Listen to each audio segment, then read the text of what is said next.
Yes, ayan, good evening mga viewers. So, grabe super traffic dito sa may Buhangin area. So, ayan, kung nakikita nyo guys, no, hirap tayo makaano dito. Hirap tayo makatawid. Kasi nga, sobrang traffic, no. Ayan, no. Yan siya. So, mula doon sa may Buhangin Gym. Doon, pababa dito sa may papuntang Iniche. Yan.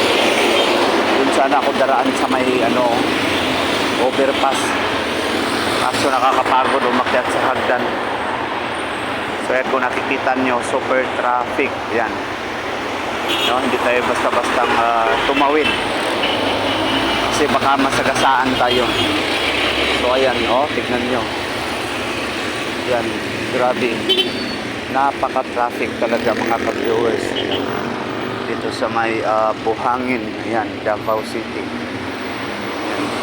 Sobrang nakakatakot tumawid nga kasi nga tapos may iba pang sasakyan ang lakas magpatakbo.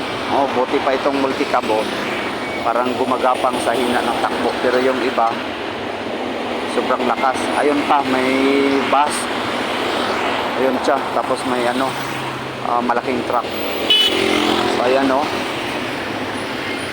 yan, nakakatakot tumawid mga ka-viewers. Delikado talaga.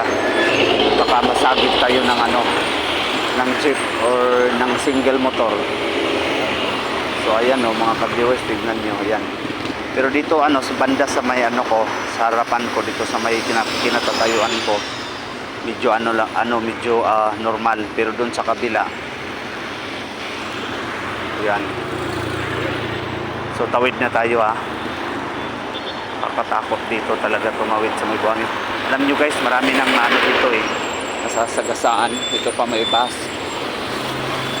May malaking bus. Ayan. Tawid na tayo. Ayan. Ops, tawid na tayo. Ayan. Okay. Lakas ng patakbo ng ibang sasakyan dito. Grabe. Ayan na, nakatawid na tayo. Ayan, tignan natin ulit doon. Grabe, sobrang traffic. Sobrang taas ng pila ng mga sasakyan. Ayan, so ngayon pupunta ako sa bahay ng aking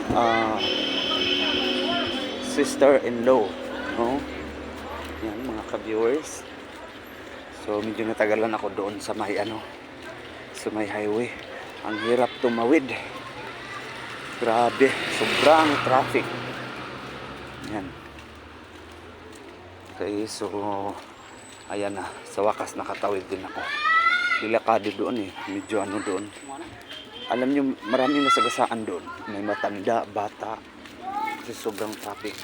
Ayan. So ayan.